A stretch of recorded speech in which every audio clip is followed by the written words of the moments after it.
Hello friend, India GK master में आपका स्वागत है। जैसे कि आप जान रहे हैं कि मैं आप लोगों के लिए डेली साइंस का प्रैक्टिस सेट लाता हूं, जो इसने हम लोग 7 प्रैक्टिस सेट कर चुके थे।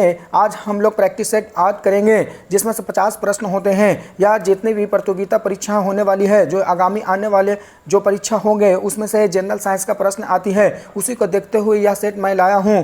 चलिए आज का प्रश्न हम लोग यानी 50 हम लोग देखेंगे, जिसमें से पहला प्रश्न हम लोग देख लेते हैं। सेट 8 का पहला प्रश्न हम लोग देख लेते हैं, जिस होगा तो भारत में जिप्सम की सर्वाधिक प्राप्त करने वाला राज्य कौन सा है।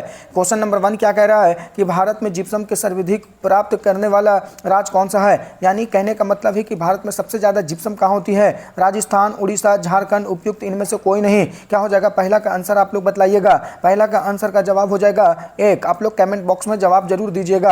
आप हमारे चैनल पर नए हैं तो चैनल को लाइक, सब्सक्राइब और शेयर जरूर कर दें। आगे देखिए क्वेश्चन नंबर दूसरा क्या कह रहा है। तो क्वेश्चन नंबर दूसरा कह रहा है कि प्राकृतिक में होगा तो स्वतंत्र अवस्था में पाई जाने वाली धातु कौन सी है। क्वेश्चन नंबर दूसरा क्या कह रहा है, होगा प्राकृतिक में स्वतंत्र अवस्था में पाई जाने वाली होगा धातु कौन सी है, यह पूछ रहा है प्रश्न। आप लोग जवाब दीजिएगा दूसरा का हम लोग ऑप्शन बतला देते हैं, लोहा, चांदी, सोना और जस्ता। क्या हो जाएगा, तो दूसरा का आंसर बताइएगा। दूसरा का आंसर हो जाएगा सी, क्या हो जाएगा, सोना। आगे देखिए क्वेश्चन नंबर तीसरा हम लोग देखते हैं क्या कह रहा है। क्वेश्चन नंबर तीसरा है कि ग्रहों के गति का नियम किसने प्रतिपादित किया।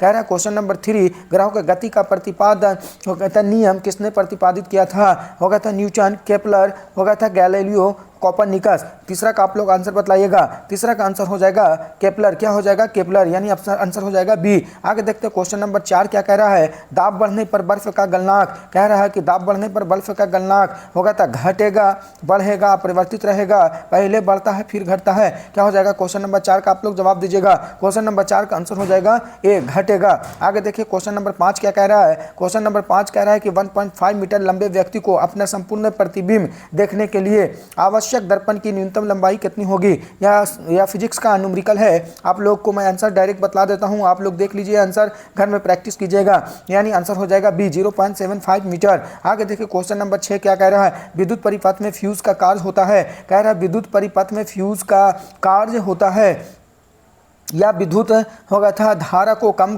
होगा था ज़्यादा करता है, विद्युत परिपथ की रक्षा करता है, विभवांतर को नियंत्रित रखता है, उपयुक्त इनमें से सभी। क्या हो जाएगा क्वेश्चन नंबर 6 का आप लोग जवाब दीजिएगा। क्वेश्चन नंबर 6 का आंसर हो जाएगा बी। क्या हो जाएगा, विद्युत परिपथ की रक्षा करना। आगे देखिए यह चित्र के माध्यम से आप लोग समझिएगा कि कौन सी दोष होती है। वो कह रहा है कि चित्र में प्रदर्शित आंख में कौन सी होगा था दोष होती है। चलिए इसका मैं आंसर बतला देता हूँ डायरेक्ट। इसका आंसर हो जाएगा होगा था क्वेश्चन नंबर 7 का आंसर हो जाएगा ए। क्या हो जाएगा ए, निकट दृष्टि दोष। इसका थोड़ा सा मैं बतला देता हूँ। निकट दृष्टि दोष, निकट कितना शब्द है इसमें, 3। तो निकट के लिए हम लोग किसका दर्पण का प्रयोग करेंगे,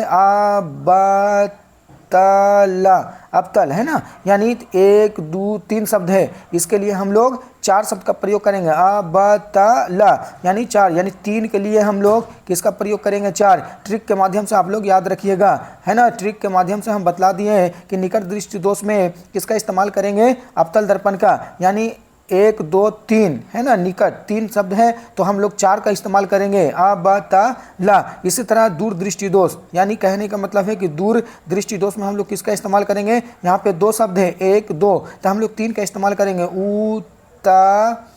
उतला, यानी 1 2 3 शब्द का इस्तेमाल करेंगे। यानी पहला शब्द 1 और 1 2 यानी दूर, है ना, 2, और यहाँ पे 3 का इस्तेमाल करेंगे। दूर दृष्टि दोष के लिए उत्तल दर्पण का इस्तेमाल करेंगे। चलिए हम लोग क्वेश्चन नंबर 8 देख लेते हैं। यह भी चित्र के माध्यम से देखना है, यह न्यूमेरिकल है। हम लोग क्वेश्चन नंबर 8 का आंसर ही बतला देते हैं, आप घर में देख लीजिएगा। चलिए हम लोग क्वेश्चन नंबर 8 का आंसर बतला देते हैं। क्वेश्चन नंबर 8 का आंसर हो जाएगा ए। क्या हो जाएगा ए, 5 ओम। आगे देखिए क्वेश्चन नंबर 9 क्या कह रहा है। होगा था धोवन सोडा, ये धवन लिख दिया, इसको सुधार लीजिएगा। धोवन सोडा होगा था, धोवन सोडा है पोटासियम डाइक्रोमेट, होगा था सोडियम सल्फेट, सोडियम बाइकार्बोनेट, होगा था सोडियम कार्बोनेट। क्या हो जाएगा क्वेश्चन नंबर 9 का आंसर बताइएगा। क्वेश्चन नंबर 9 का आंसर हो जाएगा डी, सोडियम कार्बोनेट। आगे देखिए क्वेश्चन नंबर 10 क्या कह रहा है। एंटीपायरोटिक्स दवाइयां प्रयोग की जाती है। कह रहा है कि क्वेश्चन नंबर 10 क्या कह रहा है, एंटीपायरोटिक्स दवाइयों का प्रयोग की जाती है। होगा था संवेदना को कम करने के लिए, होगा था कीटनाशक के रूप में, होगा था शरीर के ताप को घटने में, होगा था घावों को होगा था धोने में किसका इस्तेमाल किया जाता है। क्वेश्चन नंबर 10 का आंसर हो जाएगा सी। क्या हो जाएगा, शरीर के ताप को घटाने के लिए एंटीपायरोटिक्स दवाइयों का प्रयोग किया जाता है। 10 का आंसर हो जाएगा सी। आगे क्वेश्चन नंबर 11 क्या कह रहा है, यदि दूध से क्रीम को अलग कर लिया जाए तो दूध का घनत्व क्या होगा। पूछ रहा है प्रश्न 11 में कि दूध के क्रीम को अलग कर लिया जाए तो दूध का घनत्व कम हो जाता है, वही रहता है, बढ़ जाता है, पहले कम होता है फिर घटता है, यानी बढ़ता है, सॉरी पहले कम होता है फिर बढ़ता है। 11 का आंसर बताइएगा। 11 का आंसर हो जाएगा सी। क्या हो जाएगा सी। कमेंट बॉक्स में ही जवाब आंसर में दीजिएगा। चलिए आगे देखते हैं क्वेश्चन नंबर 12 होगा था पाश्चुरीकरण में। कह रहा है पाश्चुरीकरण में है ना 70 डिग्री से होगा था 60 डिग्री मिनट तक होती है। 62 डिग्री सेंटीग्रेड पर होगा था 30 मिनट, होगा था 100 डिग्री सेंटीग्रेड पर 15 मिनट, होगा था 50 डिग्री सेंटीग्रेड पर 15 मिनट। क्या हो जाएगा, तो पाश्चुरीकरण के लिए बताइएगा। क्वेश्चन नंबर 12 का आंसर बताइए। क्वेश्चन नंबर 12 का हो जाएगा 62 डिग्री सेंटीग्रेड पर 30 मिनट का पाश्चुरीकरण, यानी दूध को उबालिएगा तो पाश्चुरीकरण हो जाएगा। आगे देखिए क्वेश्चन नंबर 13 क्या कह रहा है, सर्वप्रथम जीवाणुओं की खोज की थी, है ना। क्वेश्चन नंबर 13 क्या कह रहा है कि सर्वप्रथम जीवाणुओं की खोज की थी, कौन किया था, तो होगा था एंटोनी बॉल, होगा था ल्यूकेन हॉक, होगा था। आगे देखिए रॉबर्ट कोच, सी में देखिएगा मेयर, होगा था डी में होगा था पास्चर। क्या हो जाएगा क्वेश्चन नंबर 13 का आप लोग जवाब दीजिएगा। क्वेश्चन नंबर 13 का आंसर हो जाएगा ए। क्या हो जाएगा ल्यूवेन हॉक, एवी ल्यूवेन हॉक। आगे देखिए क्वेश्चन नंबर 14 क्या कह रहा है, कह रहा है कि सामान्य मनुष्य का रक्तदाब होगा, कह रहा है कि सामान्य मनुष्य का रक्तदाब होगा 120/80, 100/150, 80/120 और 120/50। क्या हो जाएगा क्वेश्चन नंबर 14 क्या कह रहा है कि सामान्य पुरुष का रक्तदाब होगा 120/80, 100/150, 80/120, 120/150। क्या हो जाएगा, तो 14 का आंसर बताइएगा। सामान्य 120/80। आगे देखिए क्वेश्चन नंबर 15 क्या कह रहा है, को जीवन की उत्पत्ति किस काल में हुई। कह रहा है कि जीवन की उत्पत्ति किस काल में हुई, मेसोजोइक काल में, होगा था डिवोनियम काल में, होगा था सीनोजोइक काल में, होगा था प्री कैम्ब्रियन काल में। क्या हो जाएगा क्वेश्चन नंबर 15 का जवाब दीजिएगा। तो आंसर हो जाएगा प्री कैम्ब्रियन में, यानी डी आंसर हो जाएगा। आगे देखिए क्वेश्चन नंबर 16 क्या कह रहा है कि ग्लाइकोजोन का संचय होता है। क्वेश्चन नंबर 16 क्या कर रहा है, ग्लाइकोजोन का संचय होता है रुधिर में, अग्नाशय में, यकृत एवं पेशियों में, अमाशय में। क्या हो जाएगा 16 का आप लोग जवाब दीजिएगा। 16 का आंसर हो जाएगा सी। क्या हो जाएगा 16 का आंसर हो जाएगा सी, यकृत और पेशियों में। क्वेश्चन नंबर 17 हम लोग देख लेते हैं, निम्नलिखित में से कौन सा युग में सही है। कह रहा है कि निम्नलिखित में से कौन सा युग में सही है। ऑक्सीजन होगा था फल पकाने वाली गैस है, होगा था जिब्रेलिन पादप हार्मोन है। आप लोग 17 का आंसर बतलाइएगा। ऑप्शन देख लेते हैं हम लोग, 2 ऑप्शन और देख लेते हैं। क्या कह रहा है 17 होगा था, 17 के बाद हम लोग 18 का ऑप्शन देख लेते हैं। 18 का ऑप्शन हम लोग देख लेते हैं। 18 का ऑप्शन क्या है, कह रहा है इथिलीन हो गया था, इथिलीन प्रोटीन हो गया था एंजाइम वृद्धि नियंत्रण, यानी 17 का आप लोग जवाब दीजिएगा। 17 का आंसर आप लोग बताइएगा। 17 का आंसर क्या है, कह रहा है निम्नलिखित में से कौन सा युग में सही है। जिब्रेलिन पादप हार्मोन है ना। 17 का आंसर हो जाएगा बी, जिब्रेलिन हो गया था पादप हार्मोन है। आगे देखिए 18 नंबर हम लोग क्वेश्चन देख लेते हैं। 18 क्या कह रहा है, कह रहा है कि निम्न में से किस में रक्त नहीं होता है किंतु श्वसन करता है। कह रहा है निम्नलिखित में से किस में रक्त नहीं होता है किंतु श्वसन करता है। रक्त नहीं होगा लेकिन श्वसन करेगा। तिलचट्टा, केचुआ, हाइड्रा, कंगारू। क्या हो जाएगा 18 का आप लोग जवाब दीजिएगा, तो वो हो जाएगा सी, हाइड्रा। आगे देखिएगा क्वेश्चन नंबर 19 क्या कर रहा है, कंप्यूटर हार्डवेयर जो एक होगा था सिलिका में होगा था बना है, आंकड़ों की बहुत अधिक मात्रा को भंडार रखने में रख सकता है, क्या कहलाता है। डिस्क कहलाता है, चिप कहलाता है, चुंबकीय टेप कहलाता है, उपयुक्त इनमें से कोई नहीं। 19 का आप लोग जवाब दीजिएगा। 19 का आंसर हो जाएगा चिप। क्या हो जाएगा चिप, बी आंसर हो जाएगा। आगे देखिए क्वेश्चन नंबर 20 क्या कह रहा है, एड्स का विषाणु है ना, एड्स का विषाणु इनमें से किसकी वृद्धि को प्रभावित करता है, कहे ना। आगे देखिएगा क्वेश्चन नंबर 20 क्या कह रहा है, एड्स का विषाणु इनमें से किसकी होगा था वृद्धि को प्रभावित करता है। रक्त में टी कोशिकाएं, आगे देखिएगा मस्तिष्क में होगा था सुधर कोशिकाएं, रक्त में लाल कणिकाएं, आगे हीमोग्लोबिन। क्या हो जाएगा क्वेश्चन नंबर 20 का आप लोग जवाब दीजिएगा। क्वेश्चन नंबर 20 का हो जाएगा आंसर ए, रक्त में टी कोशिकाएं। आगे देखिए क्वेश्चन नंबर 21 क्या कह रहा है, कह रहा है स्वतः चालित गाड़ियों में होगा था लगे हुए ब्रेक किस प्रकार की व्यवस्था है। कह रहा है स्वतः चालित गाड़ियों में लगे ब्रेक किस प्रकार की व्यवस्था है। हाइड्रोलिक व्यवस्था, विद्युत चुंबकीय व्यवस्था, होगा था टर्बो व्यवस्था और गियर व्यवस्था। क्या हो जाएगा क्वेश्चन नंबर 21 का आप लोग जवाब दीजिएगा।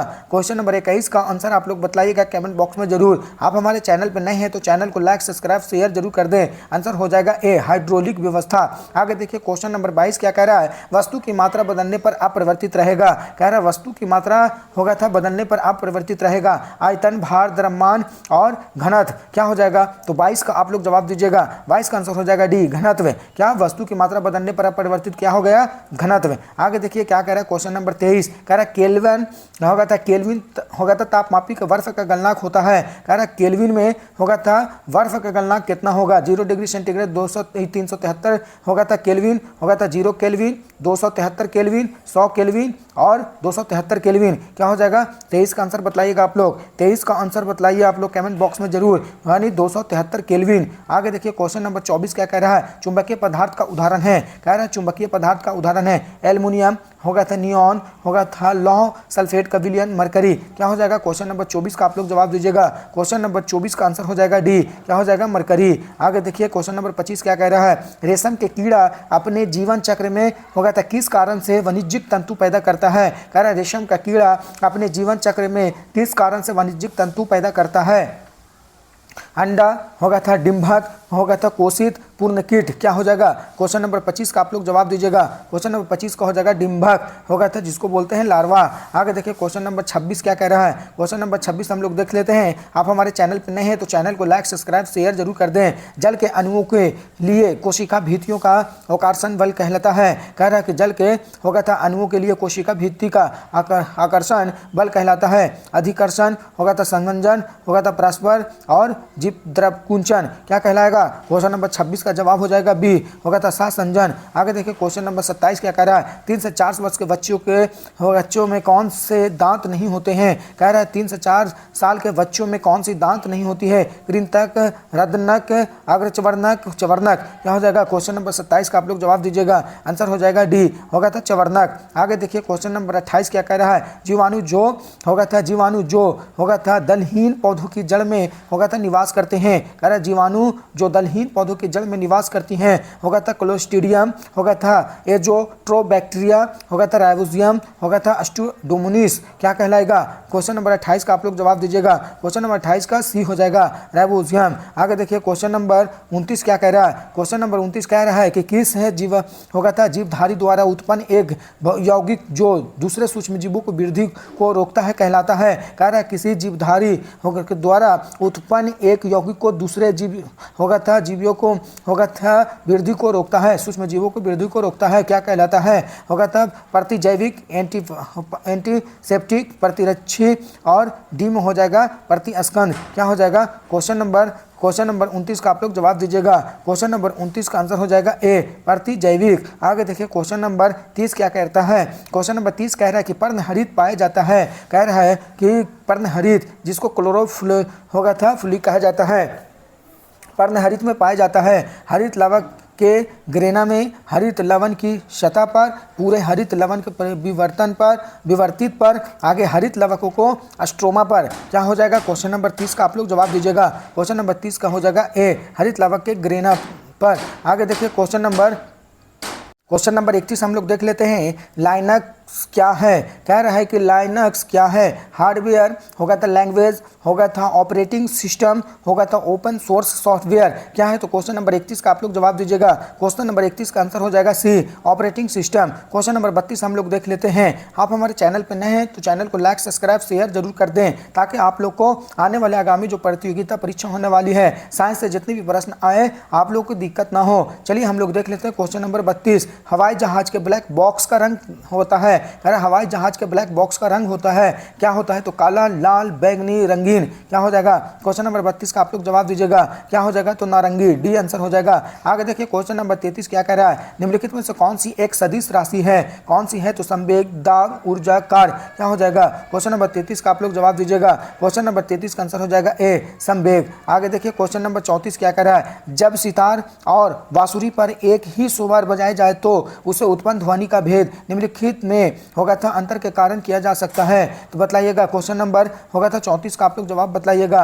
होगा था क्वेश्चन नंबर 34 का ऑप्शन बतला देते हैं तारत्व प्रबलता और होगा था ध्वनि गुणता। तारत्व प्रबलता होगा था आगे देखिए सी में क्या केवल ध्वनि गुणता आगे केवल प्रबलता। क्या हो जाएगा क्वेश्चन नंबर 34 का आप लोग जवाब दीजिएगा। क्वेश्चन नंबर 34 का हो जाएगा केवल ध्वनि होगा था गुणता होगा था। आगे क्वेश्चन नंबर 35 हम लोग देख लेते हैं होगा था निम्न तापी इंजनों का प्रयोग होती है। ऑप्शन ऑप्शन हम लोग 35 का देख लेते हैं। 35 का ऑप्शन हम लोग देख लेते हैं। 35 का ऑप्शन है पनडुब्बी होगा था, पनडुब्बी हो रहा था, नोदन का होगा था तुरान पूर्ति प्रतिशत यानी रेफ्रिजरेटर का, रॉकेट प्रौद्योगिकी का, अतिचालकता विषय अनुसंधान का किसका इस्तेमाल करते हैं। क्वेश्चन नंबर 35 का आंसर बताइएगा सी क्या है, तो रॉकेट प्रौद्योगिकी में आगे प्रणोदक का इस्तेमाल करते हैं। आगे देखिए क्वेश्चन नंबर 36 क्या कह रहा है। क्वेश्चन नंबर 36 कह रहा है कि मोनोजाइट किसका अयस्क है। क्वेश्चन नंबर 36 देखिएगा, मोनोजाइट किसका अयस्क है, होगा था जिरकोनियम का, थोरियम का, टाइटेरियम का, लोहा का। क्या हो जाएगा क्वेश्चन नंबर 36 का, आप लोग जवाब दीजिएगा। क्वेश्चन नंबर 36 का हो जाएगा बी, थोरियम का।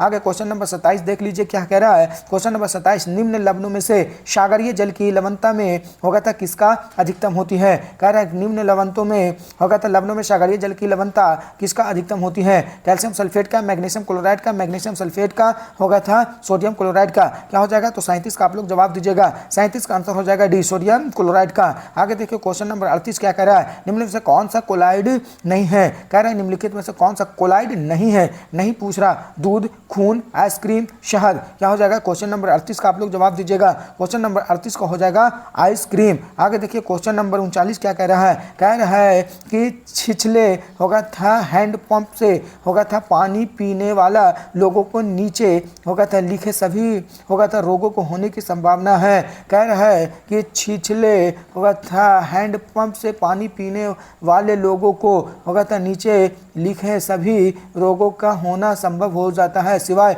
हैजा, टाइफॉइड होगा था कॉमला यानी कॉमला और फ्लोरोसिस। क्या हो जाएगा 39 का आप लोग जवाब दीजिएगा।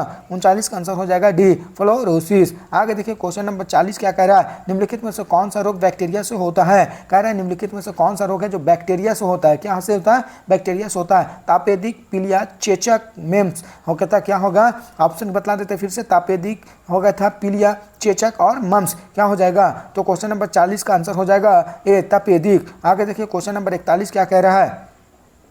क्वेश्चन नंबर 41 है कि क्वेश्चन नंबर 41 से पीएच का संबंध है होगा था फास्फोरस आयरन की सांद्रता से होगा था फास्फोरस और हाइड्रोजन आयन की सांद्रता से, हाइड्रोजन आयन की सांद्रता से उपयुक्त इनमें से कोई नहीं। क्या हो जाएगा क्वेश्चन नंबर 41 का आप लोग जवाब दीजिएगा। क्वेश्चन नंबर 41 का आंसर हो जाएगा सी, हाइड्रोजन आयन की सांद्रता से। क्वेश्चन नंबर 42 हम लोग देखते हैं। क्वेश्चन नंबर 42 कह रहा है कि होगा था मानव आंख सर्वाधिक सुग्राही है। कह रहा है कि मानव आंख सर्वाधिक सुग्राही है। लाल प्रकाश के लिए, हरे प्रकाश के लिए, कह रहा है कि नीले प्रकाश के लिए, श्वेत प्रकाश के लिए। क्या है, तो आंसर बताइएगा। क्वेश्चन नंबर 42 का आंसर हो जाएगा बी। क्या हो जाएगा क्वेश्चन नंबर आंसर का 42 हो जाएगा हरे प्रकाश के लिए। आगे क्वेश्चन नंबर 43 क्या कह रहा है, गन मेटल किसका अयस्क है। क्या बोल रहा है, तो गन मेटल किसका अयस्क है। निकेल, टीन, तांबा, तांबा, phosphorus, nickel, manganese, phosphorus, nickel, तांबा, टीन और जिंक होगा। तो गन मेटल किसका अयस्क है। क्वेश्चन नंबर 43 का आप लोग जवाब दीजिएगा। क्वेश्चन नंबर 43 का आंसर हो जाएगा डी, तांबा, टीन और जिंक। आगे देखिए क्वेश्चन नंबर 44 क्या कह रहा है। क्वेश्चन नंबर 44 का निम्नलिखित में से होगा था कार्बन की मात्रा सही अवरोही क्रम में चुनिए। कह रहा है कि निम्नलिखित में से कार्बन की मात्रा सही अवरोही क्रम में चुनिए। कच्चा लोहा, ढलवा लोहा, मृदु लोहा, मृदु लोहा, कच्चा लोहा, ढलवा लोहा, कच्चा लोहा, मृदु लोहा, ढलवा लोहा, मृदु इस्पात, ढलवा लोहा और कच्चा लोहा। क्या हो जाएगा क्वेश्चन नंबर 44 का आप लोग जवाब दीजिएगा। क्वेश्चन नंबर 44 का हो जाएगा ए, कच्चा लोहा, ढलवा लोहा, मृदु लोहा। आगे देखिए क्वेश्चन नंबर 45 क्या कह रहा है। क्वेश्चन नंबर 45 हम लोग देख लेते हैं जल्दी से। आप हमारे चैनल पर नए हैं तो चैनल को लाइक, सब्सक्राइब, शेयर जरूर कर दें। आने वाले सभी प्रतियोगिता परीक्षा के लिए साइंस का यह प्रश्न बहुत महत्वपूर्ण हो जाती है। चलिए आगे क्वेश्चन नंबर 45 हम लोग देख लेते हैं। निम्नलिखित में से कौन सा सर्वाधिक अस्थायी तत्व है। ऑक्सीजन होगा, नाइट्रोजन, रेडियम, सीसा। क्या हो जाएगा क्वेश्चन नंबर 45 का आप लोग जवाब दीजिएगा। क्वेश्चन नंबर 45 का हो जाएगा सीसा। क्या हो जाएगा डी, सर्वाधिक अस्थायी तत्व है। आगे देखिए क्या कह रहा है क्वेश्चन नंबर 46। कह रहा है किसी कमरे में एक है होगा था, कह रहा है किसी कमरे में एक कोने में होगा था सेंट की खुली शीशी रख देने से उनकी खुशबू कमरे में सभी भागों में फैल जाती है। ऐसा किस कारण से होती है। ऑप्शन देख लीजिए, या मैं प्रश्न पढ़ देता हूँ। यह प्रश्न बहुत अच्छी है। कह रहा है किसी कमरे में एक कोने में सेंट की शीशी खोल दी जाती रखी जाती है तो खुशबू कमरे में सभी गैसों में फैल जाती है। ऐसे कारण होती है वाष्पीकरण से वाष्पन से, विसरण से, उदरपातन से। क्या हो जाएगा क्वेश्चन नंबर 46 का आप लोग जवाब दीजिएगा। क्वेश्चन नंबर 46 का आंसर हो जाएगा सी, किससे, तो विसरण से। आगे देखिए क्वेश्चन नंबर 47 क्या कह रहा है, मानव शरीर में कह रहा है, क्वेश्चन नंबर 47 क्या कह रहा है कि मानव शरीर में विटामिन ए संचित रहता है यकृत में, अमाशय में, तिल्ली में और उदर में। क्या हो जाएगा क्वेश्चन नंबर 47 में फिर से बता देता हूँ, मानव शरीर में विटामिन ए संचित रहता है, यानी कहाँ संचित रहता है विटामिन ए, यकृत में, अमाशय में, तिल्ली में, उदर में। क्या हो जाएगा क्वेश्चन नंबर 47 का जवाब दीजिएगा। क्वेश्चन नंबर 47 कमेंट बॉक्स में जरूर दीजिएगा। क्वेश्चन नंबर 47 का आंसर हो जाएगा ए, यकृत में। आगे देखिए क्वेश्चन नंबर 48 क्या कह रहा है, संचार उपग्रह किस वायुमंडलीय स्तर में स्थित है। कह रहा है संचार उपग्रह वायुमंडलीय स्तर में स्थित है, यानी संचार उपग्रह कहाँ इस्तेमाल किया जाता है, कौन सा मंडल में, यही प्रश्न पूछ रहा है, यानी समताप मंडल, आयन मंडल, क्षोभ मंडल, बरही मंडल। क्या हो जाएगा क्वेश्चन नंबर 48 का आप लोग जवाब दीजिएगा। क्या हो जाएगा तो आयन मंडल, जिसको बोलते हैं आयनोस्फीयर। क्या बोलते हैं, आयनोस्फीयर। आगे देखिए क्वेश्चन नंबर 49 क्या कह रहा है, कह रहा है क्वेश्चन नंबर 49 क्या कह रहा है कि नेफ्रोमीटर से निम्न में से किसका होगा तो माप किया जाता है, नेफ्रोमीटर से, है ना, नेफ्रोमीटर से किसका माप किया जाता है, होगा तो वर्षा की मात्रा, बादलों की दिशा, गति, होगा तो सागरीय लवणता की मात्रा, उपयुक्त इनमें से सभी। क्या हो जाएगा क्वेश्चन नंबर 49 का आप लोग जवाब दीजिएगा। क्वेश्चन नंबर 49 का हो जाएगा बादलों की दिशा और गति मापते हैं किससे, नेफ्रोमीटर से। आगे क्वेश्चन नंबर 50 यानी सेट 8 का आज हो जाएगा लास्ट प्रश्न 50 जो हम लोग देख रहे हैं। चलिए हम लोग देख लेते हैं। निर्वात में प्रकाश की चाल होती है, क्या कह रहा है तो क्वेश्चन निर्वात में प्रकाश की चाल होती है 1 इंटू 10⁻10 मीटर पर सेकंड, 2 इंटू 10⁻9 मीटर प्रति सेकंड, 3 इंटू 10⁸ मीटर प्रति सेकंड, 4 इंटू 10⁻7 मीटर। क्या हो जाएगा क्वेश्चन नंबर 50 का आप लोग जवाब दीजिएगा। क्वेश्चन नंबर 50 का आंसर हो जाएगा सी। क्या हो जाएगा सी, 3 इंटू 10⁸ मीटर प्रति सेकंड। चलिए सेट अभ्यास का जो हम लोग कर रहे थे 8 का, उसका 50 प्रश्न हम लोग पूरा कर लिए। आप हमारे चैनल पर नए हैं तो चैनल को लाइक, सब्सक्राइब, शेयर जरूर कर दें। यह सभी प्रतियोगिता परीक्षा के लिए जनरल साइंस का जो प्रश्न हम करवा रहे हैं सभी महत्वपूर्ण है, जो आने वाली आगामी परीक्षा के लिए यह बहुत महत्वपूर्ण हो जाती है। आप हमारे चैनल पर नए हैं तो चैनल को लाइक, सब्सक्राइब और शेयर जरूर कर दें, ताकि आने वाली आगामी प्रतियोगिता परीक्षा में आपका प्रश्न यहाँ से बनता है। इनको आप लोग पूरा लाभ उठाइएगा। थैंक यू, धन्यवाद।